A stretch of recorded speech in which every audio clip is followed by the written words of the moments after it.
Nós estamos aqui reunidos em nome de Jesus Cristo. Amém. Para estudarmos a sua palavra, que é a verdade, João 17:17. Como dizia um antigo presbítero, a palavra de Deus não contém a verdade. Ela é a verdade. Antes, contudo, porém, no entanto, vamos orar. Vamos orar? O Rafael vai falar amém. Eu estou gostando, o Igor está falando amém. A pessoa vai evoluindo espiritualmente, né? Legal. Pai amado, querido, em nome de Jesus, muito obrigado pela tua bondade para conosco. Bondade e misericórdia, essas que nos perseguem, qual o policial persegue o meliante, ela nos persegue também tenazmente. Por isso estamos alegres, porque podemos desfrutar das suas misericórdias fresquinhas, que estão brotando na horta do Senhor nesse momento. Nós podemos colhê-las, que as misericórdias do Senhor se renovam a cada manhã, e elas são a causa de nós não sermos consumidos. Estamos diante da tua palavra, agradecidos pelo privilégio, pela liberdade de poder abrir, estudar, gritar, sussurrar, falar, comentar e edificarmos-nos mutuamente. Muito obrigado porque o Senhor é um Deus de amor, um Deus de fidelidade, que o Senhor nos dê unção e nos dê compreensão daquilo que for ser falado, que não seja a boca do Carlos, ou a mente do Isaac, ou o acho do pastor, ou talvez do Rafa, ou quem sabe da Elaine, que gere o entendimento, mas que seja o teu Espírito. E porque sem ti nada podemos fazer, que oramos em nome de Jesus. Amém. Eu não ouvi nenhum amém, nem pro acho do pastor. Mas você não falou o acho do Carlos Hamilton? Não, o Carlos nunca acha. Ui! Estamos aqui estudando a doutrina do engano. Eu penso que já na semana que vem nós possamos passar a régua nesse assunto, mesmo porque nós estamos na parte farmacológica da doutrina, né? Estamos estudando o remédio. O engano é algo que Satanás quer nos conduzir.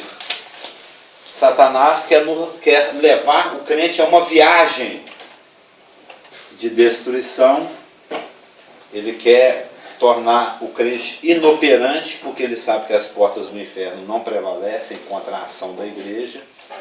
Por isso que ele, que já é o pai da mentira, se aproveita do nosso enganoso coração, Jeremias 17:9, da tendência que nós temos para isso, porque é do coração que procede de tudo quanto é porcaria, né? Como diz lá o Senhor mesmo, os adultérios, as maledicências, o dolo, né? Tudo de ruim. E quando Deus mesmo entrega o homem a seu próprio coração, deita-se homem com homem, mulher com mulher, está lá em Romanos, então a coisa está favorável a Satanás, nesse sentido. Ele tem um sistema cósmico que nos prensa, que nos tenta moldar. Ele não quer que o Espírito Santo nos molde, mas que o mundo nos molde, o seu sistema, a sua mentira, o seu engano nos molde. Mas segundo Tessalonicenses 2:3a, diz: ninguém de nenhum modo vos engane. Ninguém. Isso é algo que nós temos que estar acordado.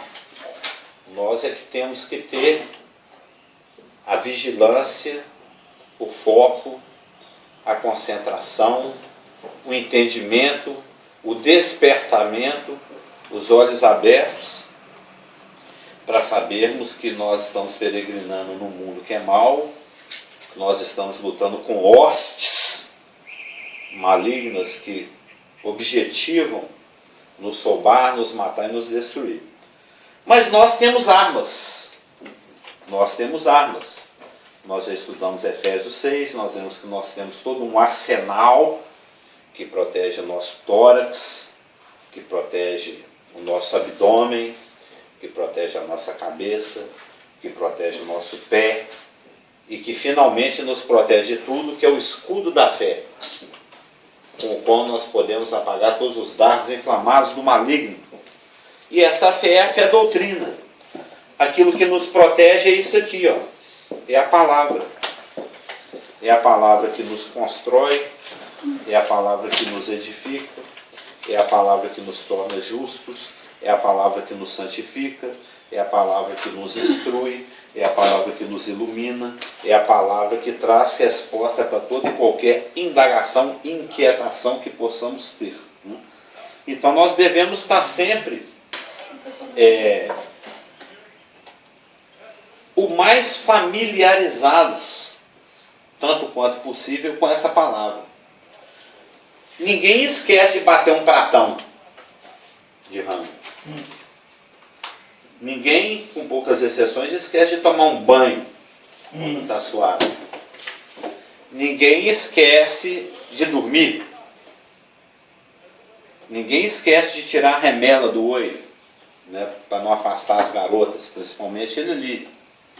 Ele está numa fase de acasalamento, né, ele está numa idade, né, onde os feromônios emanam e são captados. Né, ele está naquela fase da busca. Eu estou falando fisiologicamente, eu não sei se espiritualmente ou mentalmente ou intencionalmente. Mas o seu corpo emana feromônios aí que as meninas sentem o cheiro e olham para você. Né? Mas se tiver uma coisa verde escorrendo pelo nariz, acabou, né? Aí já desmotiva. Você já viu uma propaganda onde tem duas meninas falando assim, nossa, que gatinho. E um cara andando de bicicleta, ele enfia o dedo no nariz assim, tira uma melequinha e come, e ela assim, né? Você já viu essa propaganda? Então, Eu já vi uma da bicicleta, tá passando um cara de bicicleta. Pois é, essa propaganda que eu tô falando. Aí do nada tira uma meleca. Aí as meninas horrorizam. Né? Então, por que eu entrei nisso? Vocês me distraíram. Nós temos armas. Armas com as quais lutar contra todos esses enganos que existem por aí e que objetivam nos matar, nos roubar e destruir. Nós vimos isso em 2 Coríntios 10:5, que as armas da nossa milícia não são carnais. Não adianta querer lutar com a inteligência da Elaine, com a raiva do Carlos Hamilton, com a sutileza do Rafael, né? Com a indiscrição, ele achou que era para ele esse. Não são essas as nossas armas. A gente não combate a inveja com a inveja, a raiva com a raiva, a inteligência com a inteligência. A gente tem que estar em sintonia com o Espírito. A gente tem que estar em submissão àquilo que o Espírito nos fala. É a palavra. Você abre a palavra e o Espírito Santo ilumina, vivifica, né? Rema uma passagem para você. Algo para você. Foi o evangelho, foi ontem de manhã, sexta de manhã, quando nós estávamos... Onde? Eu estava pensando, eu estava um pouco desanimado com a situação e queria até chegar a cogitar cancelar. Aí eu peguei e abri a palavra de Deus e Deus foi direto. Aquele que sai chorando enquanto semeia, voltará com seus feixes. Não é em vão. Aí foi como se fosse pegar seu pela orelha, trouxesse para a mesa aqui, cortasse o cartaz. Foi um ânimo, no sentido assim de... Foi bem... Foi algo que a palavra que produz. É a palavra. E nosso sonho foi fantástico. Só um comentário que você falou sobre a inveja, sobre essas coisas que uma coisa não ajuda a outra. As armas que a gente costuma usar, né? A chateação, né, Rafa? Aí eu estava, ontem, na reunião de mulheres, eu comentei, na hora que eu estava dando estudo, que o que leva a pessoa, por exemplo, a ter esse tipo de atitude é não ter convicção do que Deus tem para a vida dele. Porque, por exemplo, se eu vou entrar em competição por inveja com alguém, é porque eu não entendo que o que Deus tem para mim é tão valioso quanto o que tem para aquela pessoa que eu estou com inveja. Então eu acabo não percebendo o que Deus tem para mim, crescendo naquilo que Ele tem para mim, perdendo meu tempo, competindo em inveja com outra pessoa, que é o que Deus tem para aquela vida. Isso nos... Entendeu? É um ponto. É um aspecto pequeno, mas está dentro. E não pensemos nós, porque você sabe que existe muita religiosidade, né? O sistema babilônico está impregnando tudo e todos. Eu já frequentei igrejas, eu punha a minha, né? Onde você só entrava de máscara. Que é isso? Não, mas de máscara... Ah, Você chegava lá, você punha a máscara, eu sou o cara que não tem problema. Eu sempre falo, Deus está na minha vida, Jesus me livrou de todos os aí quando problemas. saía do culto, tirava a máscara. Aí você ia pensar nos seus problemas. Lá era Felísolândia. A igreja que eu frequentava era Felísolândia. Lá ninguém falava palavrão, ninguém sentia inveja, ninguém sentia raiva. Lá Não tinha nem oração pelas dores. Eu já estou na glória aqui, entendeu? Lá é uma hipocrisia, porque a palavra hipocrisia é a palavra do que vem do mundo teatral, significa colocar uma máscara. Ser todo mundo fingindo que está tudo bem, né? E todo mundo fingindo ser alguém que não é. Isso é religiosidade. Ninguém pensando em desistir na hora do evangelismo, que está tudo bem, né, Jesus? Mas não pense que não existe inveja, que não existe maledicência, que não existe essas coisas podres do ser humano, mesmo no nascido de novo, e é onde ele se reúne, porque lá é onde mais tem. Se tem algo que Satanás vai querer criar de podre, é principalmente na igreja. No mundo ele só dá manutenção, mas ele vai querer estimular, porque isso quebra a comunicação com o Espírito, quebra o link de Deus, quebra a unção, quebra a operosidade dele.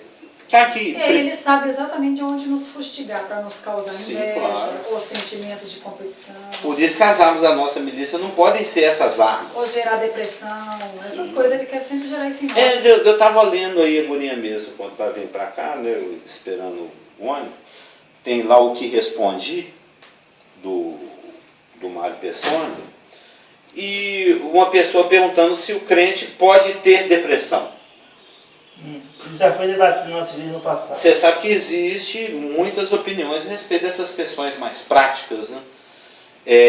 Alguns creem que é possível que o crente tenha depressão, tem outros que creem que o crente não tem depressão, e tem outros que creem que o crente é proibido de ter depressão. Basta ele estar desviado e ele vai ficar deprimido. Proibido.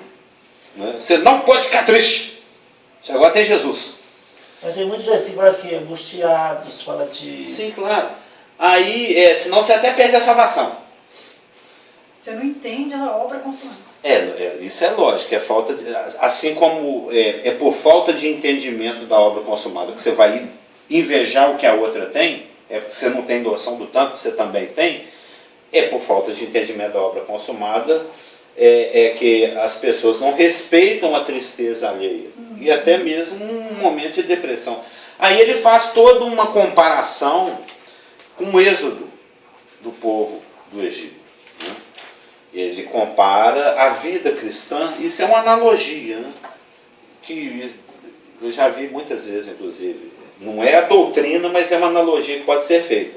A libertação de Israel lá do Egito é como que a nossa libertação do Império das Trevas. Depois tem o batismo no Mar Vermelho, que é a morte e ressurreição com Cristo, que meio que simboliza a salvação. Aí depois que você ter sido escravo... Você pode ver no texto lá de Êxodo, que foi 3 dias de caminhada até passar o Mar Vermelho. O pastor também falou sobre isso, na Páscoa. Né? Aí ele foi liberto. Uhul, salvo, batizado. Eu vi os filhos dos egípcios morreram, os nossos não morreram, nós estamos cobertos pelo sangue. Aí onde ele cai? No deserto. Inclemente e voraz. Né? O deserto é o deserto. Todo mundo já viu o filme sobre o deserto. Fustiga qualquer fé, né? Com sede.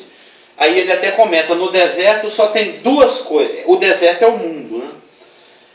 No deserto você vai encontrar aflição. No mundo tereis aflições. Você vai encontrar carência de tudo. Não tem conforto, não tem água, não tem comida. A única provisão que você tem é a provisão que Deus mesmo dá, que é o maná do céu e a água que brota da rocha. Fora isso, é algo que te odeia, é hostil. Né? E aliás, é lógico que você vivendo em um ambiente de hostilidade, que é representado, meio que alegorizado aí pelo deserto, com todas as suas carências e escassezes, vão existir momentos de desânimo. Os israelitas passaram muito por isso. Vai ter momento que você, achei um pote, achei uma lagoa que vai beber, a água está amargando. Não é? Teve essa experiência. E isso a gente vence com a cruz, que é o lenho que é jogado lá, porque adocica a água. Você já leu essas passagens? Então, assim como aconteceu com os israelitas, vai ter momento de desânimo, vai ter momento que você vai falar nem o que deveria estar falando, que você vai se entristecer, que você vai se deprimir. Então é possível sim que o crente passe por momentos de tristeza, de depressão, de desânimo. O pastor acabou de confessar aqui que estava desanimado. Mas o que soluciona isso? É a palavra. 2 Coríntios capítulo 4, a partir do versículo 18, né, fala que seremos perseguidos, porém não desamparados. Desanimado, mas não destruído. Exatamente, essa passagem é super pertinente. O pastor está acordado, linkado e entendendo o assunto. Jesus disse, no mundo passará por angústias, aflições. Isso foi citado aqui. É 2 Coríntios 4, 18, você falou? A partir do versículo 8. Eu até li, eu até vou ler esse texto, que ele é realmente muito pertinente. 2 Coríntios. Em tudo somos atribulados, porém não angustiados. Então você pode ser atribulado. Perplexo, porém não desanimado. Então existem momentos de perplexidade. Perseguidos, porém não desamparados. Abatidos, para ficar abatido, porém não destruído. Levando sempre no corpo o morrer de Jesus, para que também a sua vida se manifeste. Então podemos ser perseguidos, abatidos, atribulados, afligidos e aperplexados. Então, essas coisas, porque existe a ilusão de que na igreja essas coisas não existem, ou não deveriam existir, ou são proibidas de existir. Porque hoje no espírito da igreja de Laodiceia é vendido uma receita que o crente o crente que passa por essas coisas está desviado. É questão de você ter prosperidade, você tem que fazer aquilo, você tem que fazer aquilo. Pare de sofrer. Está lá na placa de uma certa igreja aí. Pare de sofrer. Faz propaganda na TV. Aí vem aquele folhetinho assim que qualquer um se identifica com ele, né? Tem até assim, marque as opções, um quadradinho para você pôr o X e você tem desânimo, doença, problema financeiro, problema conjugal. Se você não marcar nenhum quadradinho daquele, nossa, sua vida tá de boa. É ultra natural, né? Você está além da realidade, né? Não é possível que você não tenha nenhum probleminha daquele. Então, se você tiver um probleminha desse ou algum deles, venha, né? Encosto, não sei, aí vem lá depois, você tem visões, tem lá as coisas mais cabulosas no finalzinho. Você escuta vozes, você tem vontade de suicidar. Você já viu esse folhetim? Já. E na verdade, assim, é uma maneira de fustigar a pessoa, falar assim, nem tudo está tão bom igual você acha. E vai na contramão dos versículos que a gente leu. Porque tudo isso que passa, porém, tudo tem uma provisão. Sim, claro. Tudo sempre tem uma provisão. Claro. Então, assim, por exemplo, um crente que fala que tudo aquilo ali pode estar acontecendo na vida dele, mas que não vai marcar nada porque sabe da provisão de Deus, não vai ser considerado como uma pessoa apta para aquela igreja, no caso. Porque eles estão na captura de quem... Existem esses dois radicalismos aí. Não é radicalismo que eu acho que a vejo pessoa... como radicalismo. Não, porque às vezes a pessoa, eu não sei, as pessoas mais fechadas, que não chegam na igreja sem falar de todos os seus problemas, né? Então, eu penso assim, tem gente que você conversa na praça, que você sabe que não está tudo bem, mas a pessoa não vai se abrir para você. Já tem uns que se abrem. Tem uns que abrem, chora, pede oração e tudo. Agora tem outros que podem estar com um tanto de problema, mas que não se sente à vontade para ficar falando da vida pessoal. Então, assim, tem os crentes que não estão indo na igreja, tem os crentes que estão indo, que se sentem mal e tudo. Então, assim, eu estou querendo dizer que até a falha desse tipo de convocação que eles fazem com esse folheto, Porque eles só pegam quem está mesmo a fim de se abrir. Fragilizado. Fragilizado totalmente ao ponto, é isso que eu estou querendo dizer. Aquela pessoa que tem algum tipo de problema, mas que quer realmente buscar a Deus, que não sente segurança de fazer nenhum tipo de comentário aqui da vida deles, também não vai. Você está entendendo? Eu acho que é que vai meio que no anonimato. Será? Eu acho Porque que eles resolvem problema assim por atacado. Pois é, mas é isso que eles querem. De rodo, eu assim. acho assim que esse tipo de congregação, de igreja, eles querem É passar até difícil o rodo. definir, né? É difícil, né? Eles Esse querem tipo de passar o seita, rodo de igreja. nesse tipo de pessoa que está assim... Por isso que enche. Por isso. Mas eu estou falando que as pessoas que querem mesmo buscar Deus, não, que sei que Deus pode me ajudar, eu estou com esse tanto de problema, eu quero que Deus me ajude, não vai se abrir, porque eles se acham muito invasivos aquele folheto, entendeu? O outro dia, zapeando assim na televisão, eu passei até, dei uma paradinha, o boiadeiro lá, num palco, e o palco era cercado 360 graus por pessoas. Mas era gente assim que você nem via o fim. Mas muita gente mesmo. Mas assim, gente, muita. Não tem show de rock ou jogo que junte tanta gente. Era muita gente. O Ibope, bom dia. Você vê o Ibope que isso dá, né? Solução de problema. Solução de problema da Ibope. Bom dia. Hoje tem mais festa. Agora sim, todo domingo é festa. Bom dia. Bom dia.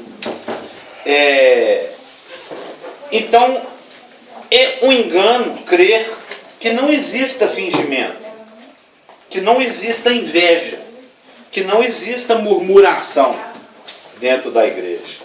Se é um lugar onde essas coisas vão existir, é na igreja. É aqui que Satanás mais quer que essas coisas existam, né?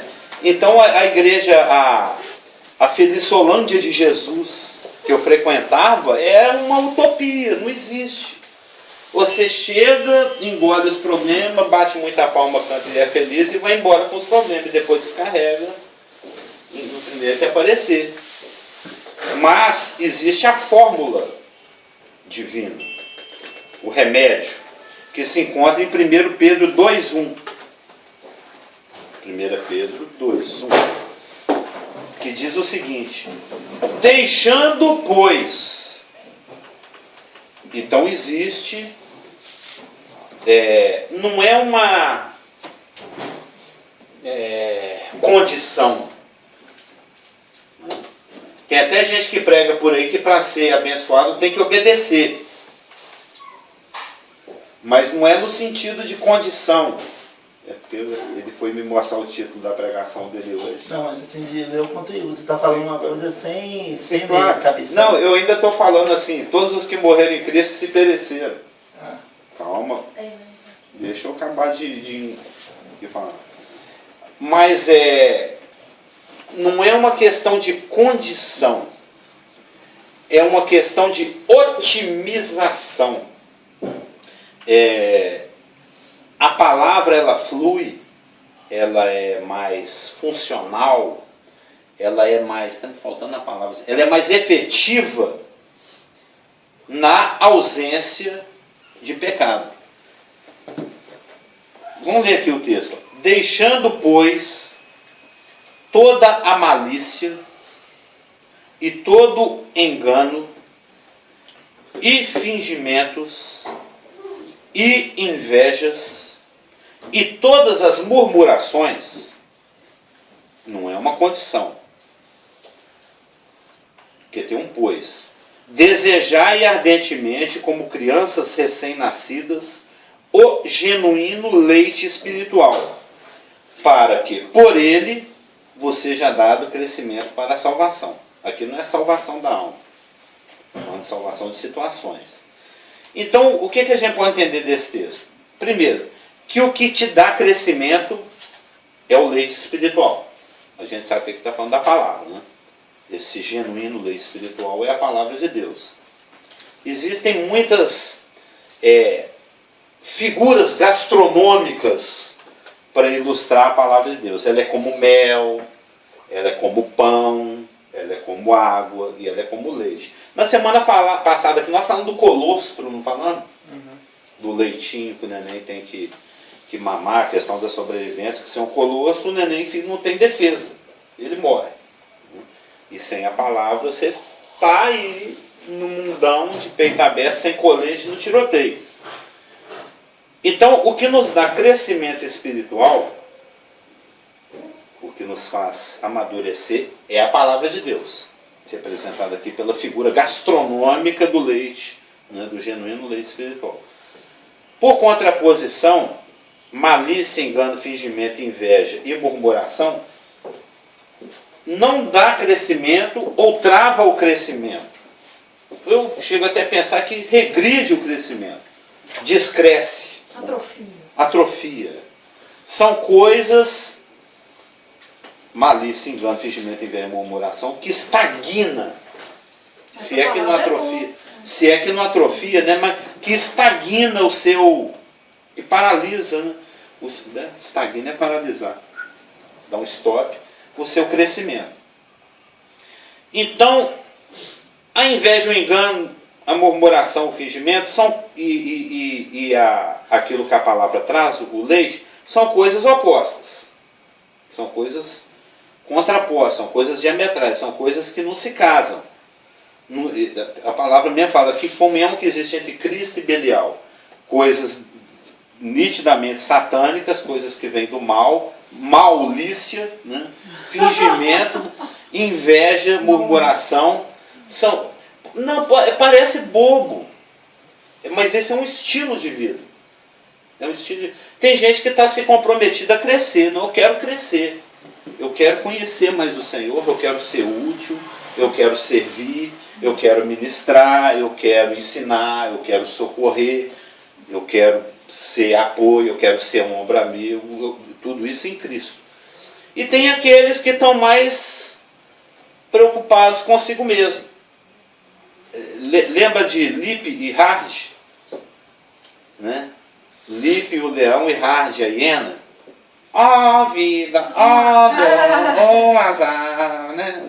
Era aquela hiena que só ficava choramingando. São pessoas que só olham para o seu umbigo.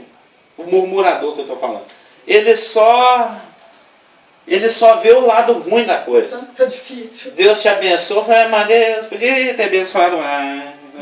Tudo dele é ruim, tudo para ele está insatisfatório, tudo para ele, o do outro é melhor, podia ser melhor, tá bom, mas não está tanto assim.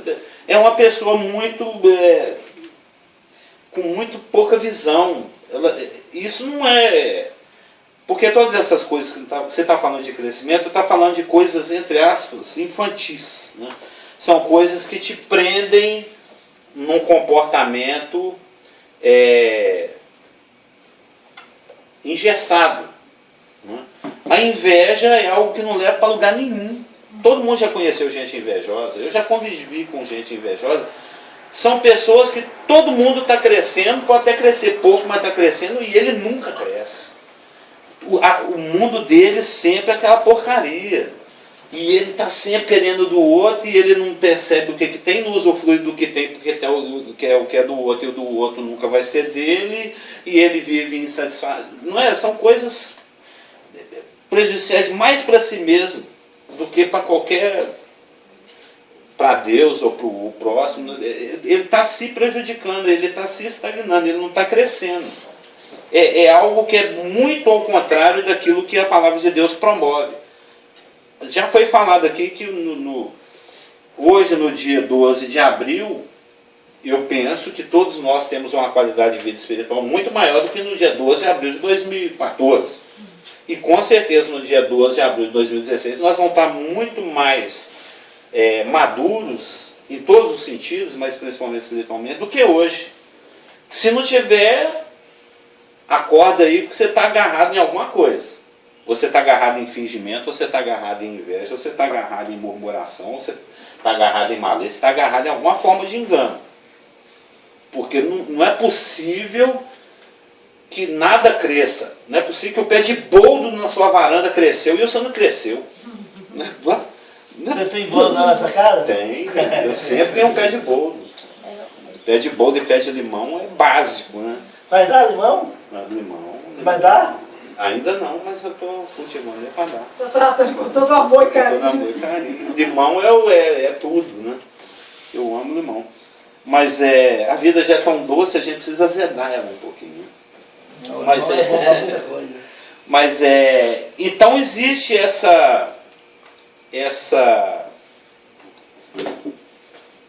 a questão de deixar a malícia, deixar o engano, deixar o fingimento, deixar a inveja e deixar a murmuração, não é uma condição para que a palavra faça o seu efeito e te dê crescimento. É algo que vai potencializar, que vai otimizar, que vai ampliar o campo de ação da palavra. Porque a palavra vai trabalhar até mesmo contra essas coisas aí. O fingimento, a murmuração, a inveja, etc.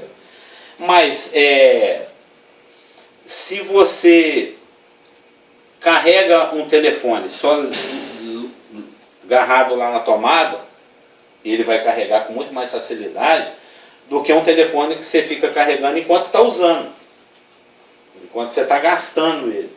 Então, se a palavra quer te dar crescimento, mas ao mesmo tempo você fica gastando o que tem ali, o crescimento vai ser menor. Você está despotencializando, você está impedindo que a coisa seja plena.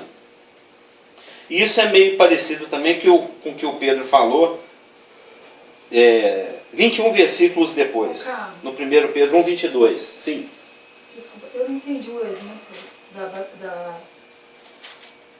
ligado ou desligado. Como é que você falou? Eu não entendi. Então vamos para outro exemplo. É como algo que você quer, é como você querer encher o filtro com a torneira aberta. Ah, tá. Entendi. Você quer que enche. Você quer que enche. A pessoa não. Não, eu estou falando, no caso aqui, a torneira seria o fingimento, a inveja, a murmuração, o engano. É o que está despotencializando a plenitude. Entendi. Ah, tá. Vai encher, porque a vazão lá é menor do que o que está caindo. Mas está havendo perda. Se você não está vivendo a palavra que você está recebendo, Está havendo perda. O que eu estou falando é que a presença dessas coisas, da malícia, do fingimento, da inveja, do engano, da murmuração, vai fazer com que você cresça menos do que você poderia crescer. Vai te enfraquecer. Não é um impedimento, não é uma condição. É um desfavorecimento. É algo que despotencializa. É o que atrapalha. É o que atrapalha. Você vai crescer muito mais se você for uma pessoa que não murmura. Mas de certa forma é uma condição. Não assim uma imposição. De certa forma seria uma condição. É uma ação e efeito. Mas não é assim. Enquanto você murmurar, eu não trabalho em você. Deus faz assim, né?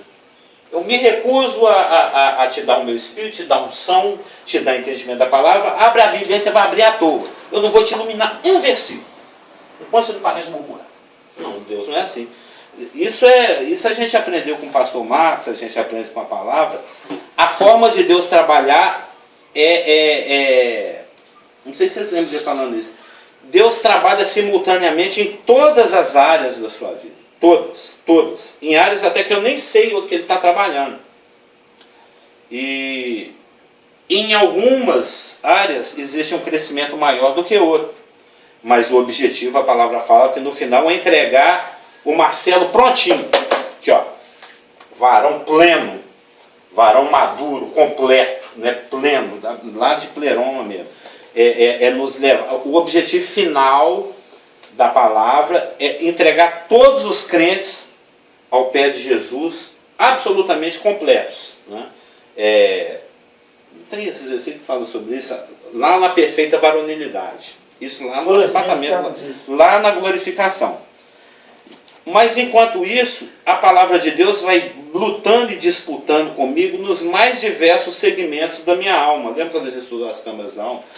Às vezes o avanço que a palavra tem numa determinada questão é muito maior do que em outra questão. Porque em uma certa questão eu estou resistindo. E em outra eu estou entregando com maior facilidade. Mas Deus está trabalhando simultaneamente em todas as câmaras da minha alma. Então, a existência, a presença de um fingimento, de uma inveja ou de uma murmuração não vai impedir que Deus esteja trabalhando nas outras áreas.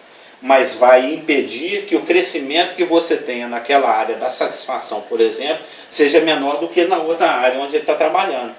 Então não é uma questão de condição, é uma questão de potencialização.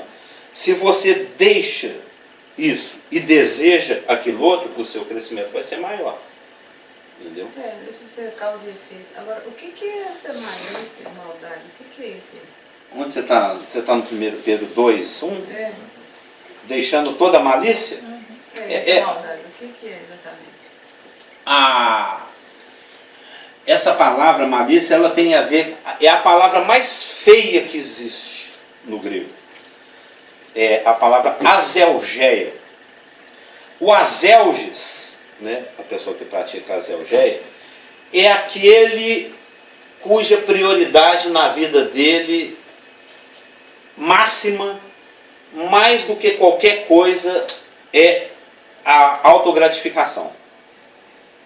E isso inclui, inclusive, a autogratificação sexual. A autogratificação mental, a autogratificação sexual, a autogratificação...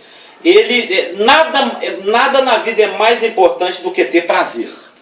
É isso que significa. Nada mais, nem Deus, nem Jesus, nem minha mãe, nem meus irmãos, nem comer, nem dormir. Eu ter prazer é a prioridade e o objetivo máximo na minha vida. Tem gente que vive assim.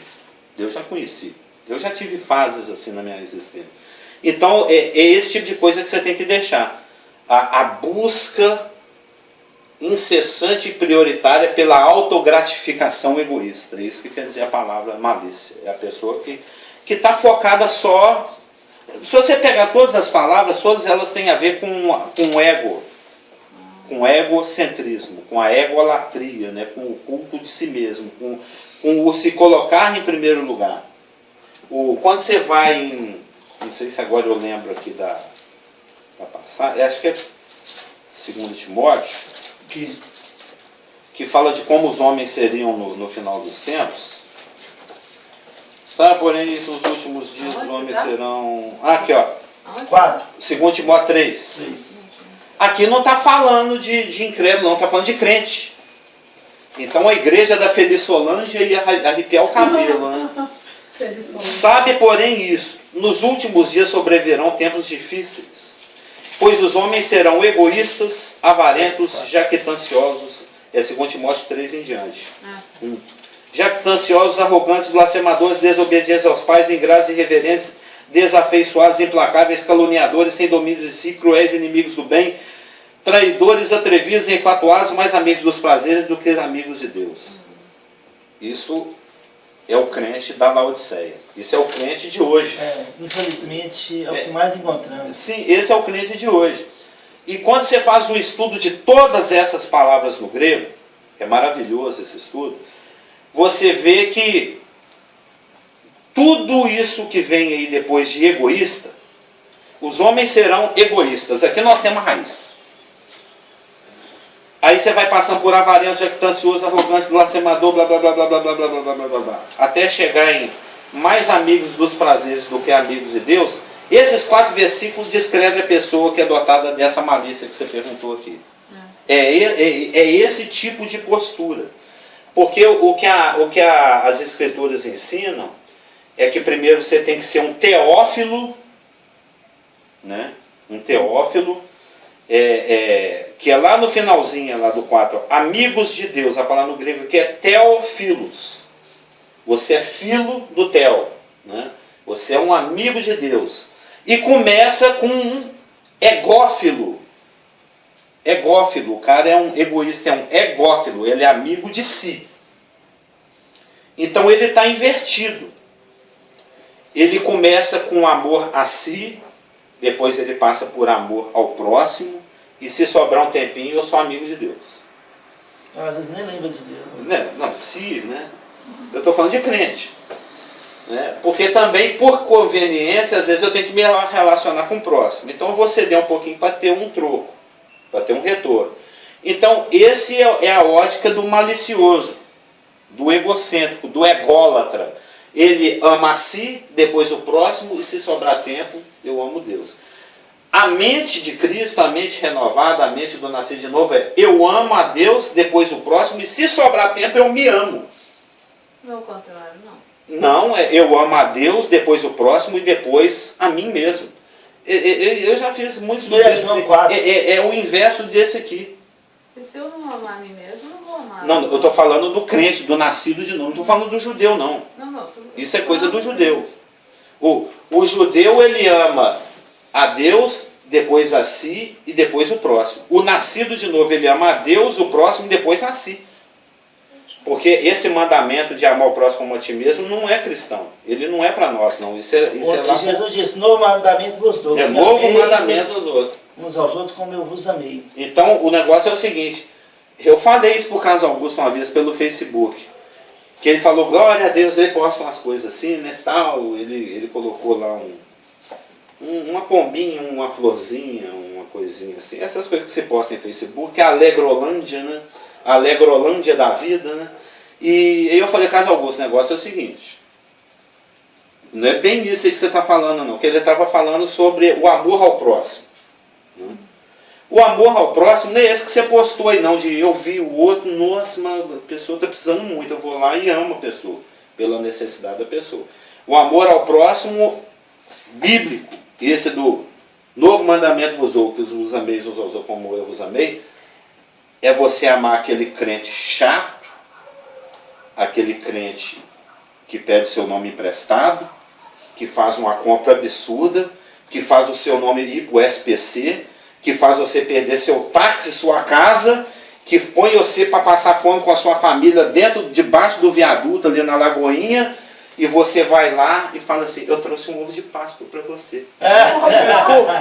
Genuinamente cheio de amor por ele. Entendeu? É aquele que, e na hora que ele está entregando o ovo de Páscoa, passa um bandido trocando tiro com a polícia, na hora que o tiro saindo da arma do bandido vai atingir aquele crente que tanto prejudicou, você pula na frente da bala e salva ele. É amar como Cristo amou. Você é um tremendo ingrato, você me odeia, você é meu inimigo. Eu vou lá na cruz e morro por você. Isso aqui é amar o próximo como eu vos amei. Amar o seu... Então, a fórmula é, você ama a Deus, depois você ama o próximo, depois se sobrar alguma rapinha de amor, você se ama. Isso é o cristianismo. Mas tem como a gente não amar o próximo se nós não estamos amando a Deus? Não, mas isso é um amor que o Espírito Santo derrama no seu coração. Ele é o ágape, é o amor sacrificial. Eu não estou falando do filei, eu não estou falando do eros, eu não estou falando do epitundo. Isso é o amor ágape. É o amor que ama o Judas. Entendeu? É o amor que ama o que te prejudica. Não tem nem espaço para você pensar em si mesmo. Isso eu estou falando o que é bíblico. Mas uma meia hora atrás você levantou a mãozinha. Porque já passou, porque na hora que você estava lendo aqui sobre as coisinhas do egoísta, avarenta, tal, você falou que a pessoa que é ególatra, que ama a si mesmo, ama o próximo por conveniência. Sim. E aí me chamou a atenção aqui no 4, a primeira palavra que vem, traidores. Então essa conveniência de amor até um certo ponto, que na hora que ele precisa trair aquele ali também, né? Aí a pessoa está confiando que está sendo seu amigo, quando você vê, você está passando a rasteira e está falando mal de você em outro lugar. O pastor Geraldo, acho que pregou aqui, não sei se foi agora, eu fico confundindo os pastores, né?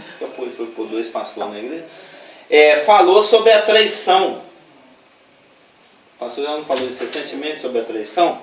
Que a traição é o pecado que Satanás mais gosta. Bom dia. Um dia... Não foi o pastor Geraldo que falou sobre traição, pastor Geraldo? Que quando alguém trai alguém, Satanás gosta. Foi você falando sobre a Páscoa, talvez, não? Que Judas chegou e traiu Jesus. E você falou que traição é a pior coisa que pode acontecer. Machuca. Porque você tem você tem ou pensa que tem um vínculo com alguém, que vai existir um retorno, e a pessoa não retorna. E muitas vezes quando retorna até de forma ao contrário, traindo. Né? Que foi o caso foi o caso de Lúcifer com Deus, foi o caso de Judas com o Senhor Jesus. Então a traição é algo que Satanás aplaude. Ele gosta. Se tem algo que ele gosta, é de traição. É da pessoa que trai a outra. Né? Você deposita a confiança, você não desconfia, você nutre um sentimento de descanso com relação a alguma área em função daquela pessoa, e ela vai e pisa na bola. Né? É o tesoureiro que dá o cano no cofre, que era o caso do Judas. Né? Ou é o marido com a mulher com o marido, o cristão com Deus. Acho que é Tiago que fala, infiéis, vocês não sabem que o amor do mundo é inimizade contra Deus? Mas esclareceu, mas não precisa concordar, não. Eu só estou colocando aqui. Não, mas traição... O que eu entendo das Escrituras é que o nascer de novo, ele primeiro ama o próximo do que a si. Entendeu? A questão do amar a si. Amar o próximo como a ti mesmo já é uma questão judaica. O pastor Stevens, ele fez uma vez ele fez um mapinha, tipo um gráfico, o crente. Primeiro a Deus, em primeiro lugar. Segundo, no caso do casal, marido, esposa. Terceiro, filhos. Depois, trabalho. E por final, igreja. Ele fez um gráfico bem interessante. Não, mas esse aí é outro outra aspecto. coisa, Você está falando sobre o amor. Amor a Deus, amor ao próximo. Porque 1 João, capítulo 4, fala assim, como você diz que ama o próximo, você primeiro não ama a Deus. Está escrito. Primeiro você ama a Deus, e depois o próximo. E se sobrar um tempinho, é você mesmo. É que ele tá falando sobre Mas você sabe que na Laodiceia está ao contrário, né? Eu primeiro me amo. Não posso mais viver sem mim. Não, mas isso aí depois você distribui. Contradiz toda a palavra de Deus. Até a questão do amor incondicional. Claro. De todo jeito, sempre começa lá em cima, né? De qualquer forma, sempre começa lá em cima. Você está falando de uma parte que parte do homem. Sim. Mas você falou bem, mas de qualquer... Primeiro, Deus ama o homem. O homem, então, aí, a partir daí... Mas de qualquer forma, você falou bem, Deus, independente de quem vem em segundo ou terceiro lugar, que é um medalha de prata ou de bronze, o de ouro sempre é Deus. Mas aqui Deus está cá de bronze, no nosso texto de Timóteo. Você é mais amigo dos prazeres do que amigo de Deus. Não sobra quase que nem espaço por amor a Deus. O que vai na contramão de tudo que está no judaísmo e no cristianismo. Que amarás o Senhor teu Deus com todo o teu entendimento, com toda a tua força, de toda a tua alma. Isso aqui é esse versículo que a gente conhece. Que até no bate-papo lá do rapaz bem intencionado lá com Jesus, falou, mestre, os 2 mandamentos maiores, blá blá blá. Você pode até ler para mim, 1 Pedro 1,22, que está na pregação de hoje.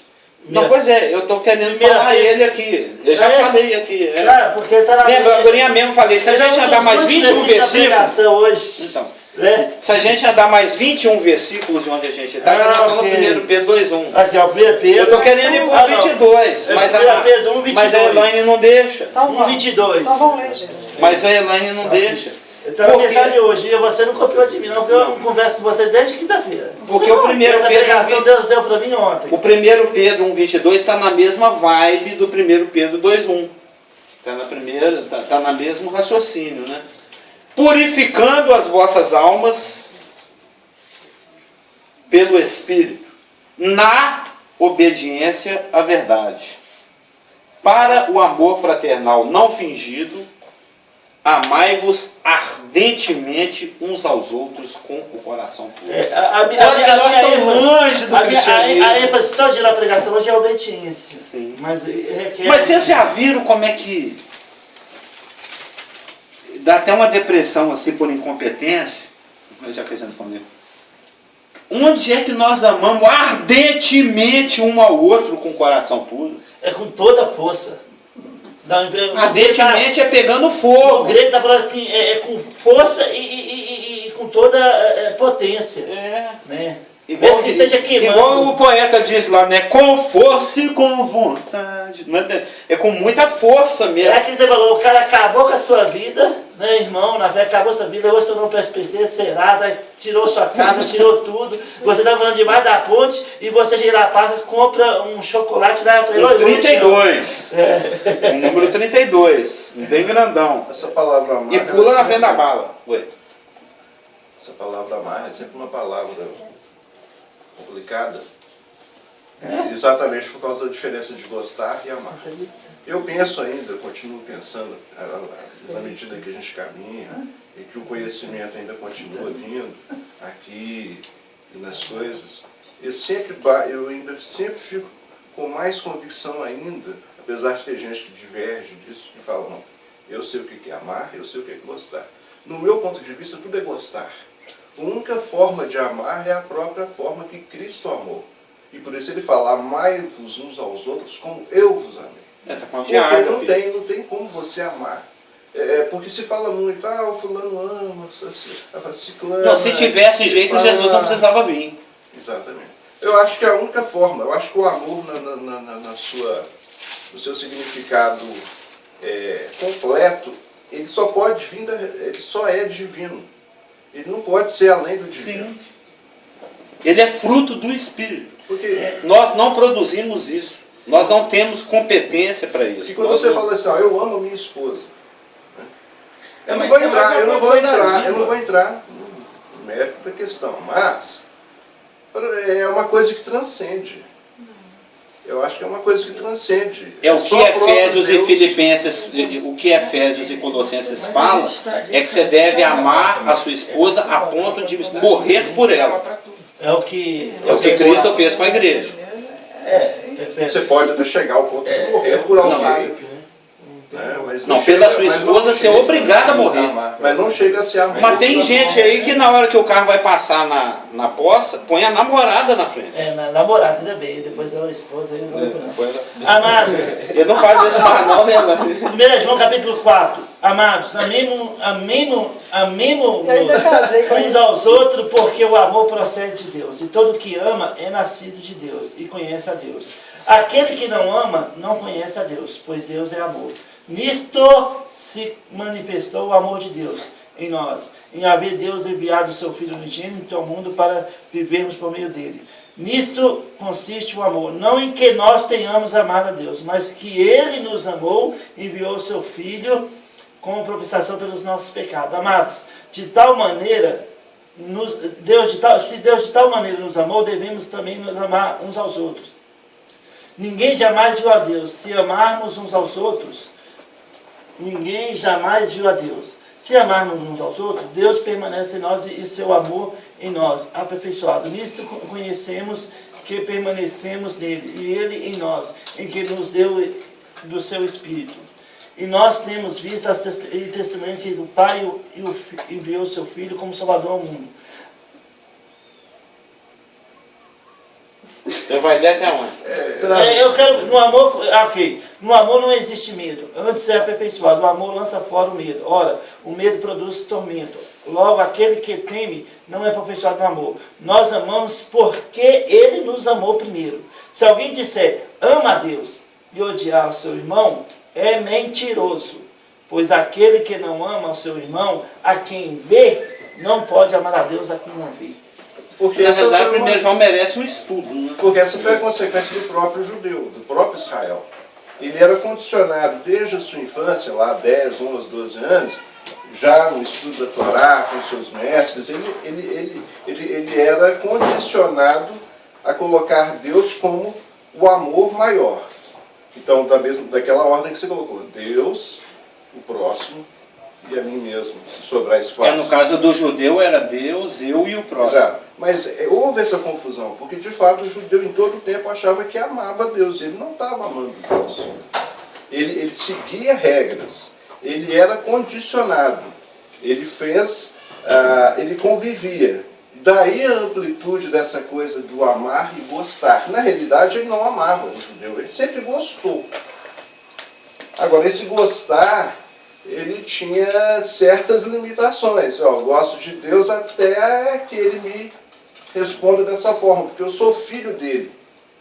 Mas o judeu tinha essa consciência. Agora é diferente, porque não é um amor, é um amor meio que estranho, porque não. Eu até posso amá-los no princípio porque Deus falou, amarás a Deus em primeiro lugar e depois o próximo. Mas quando eu percebo que ele é meu pai, no caso do judeu, é pai, é direto, não tem, nós somos cordeiros, não conhece, é uma outra história. Agora a ligação é direta. Aí ele fala, não, ele tem obrigação, já não é amor, é obrigação dele de suprir as necessidades. Então o judeu sempre pensava assim, ele era formado, moldado nesse padrão. Mas que bom que Deus ordenou que eles amassem, eles só conseguiram gostar. que o propósito da lei era esse, não ser obedecido. Porque o tempo A lei foi dada para que o judeu percebesse que ele não consegue obedecer. Então Deus ordenou que ele amasse e ele só gostou. Então ele se mostrou incompetente. Isso é sinal que ele precisa de algo mais, Jesus Cristo. A lei foi dada para ser um aio, um pedagogo, um condutor na Cristo. A lei foi dada para o judeu, não é para o judeu obedecer, é para o judeu tentar obedecer e ver que não consegue obedecer. Então que bom que ele fracassou. 19:8. Está para terminar, que já passou o horário, concluir. Mas tem o dedinho de Elaine ali. Não, é porque quando Jesus, depois da ressurreição, chegou para Pedro, por 3 vezes, Pedro, tu me amas? Não, eu te gosto. Tu me amas, Pedro? Eu te gosto, Senhor. Aí Jesus pegou, foi mais menos. Tu me ama, Pedro? Sim, eu te amo, Senhor. Então é um estudo que a gente pode falar mais sobre isso futuramente. Mas porque o horário já está... Ninguém tem competência para amar, não. Mas a gente precisa do Espírito Santo para amar. Não, eu só queria falar exatamente isso que você falou. Que não é porque ninguém tem essa condição que não está dado gratuitamente essa condição através da palavra de Deus. E da mesma forma, Deus tem sempre um remanescente. Então eu penso assim, que no povo judaico, muitos não entendiam, muitos só gostavam, mas aquela ordem que eles cumpriam ali, eu não sei se eles iriam fazer tantas coisas, o sacrifício e tudo, se realmente não fosse. A maioria eu acho que é mais por temor mesmo. Né? E uma reverência também. Não era só assim porque senão não funciona, eu penso. Não funciona. Mas poder falar isso, pai. Mas nos bons tempos, quando nós cantávamos Bíblia, lembra? A gente cantava nisto conhecerão. Lembra? Sois meus discípulos. Se tivesse a música. Essa é a marca registrada do crente. Vamos orar? Paizinho,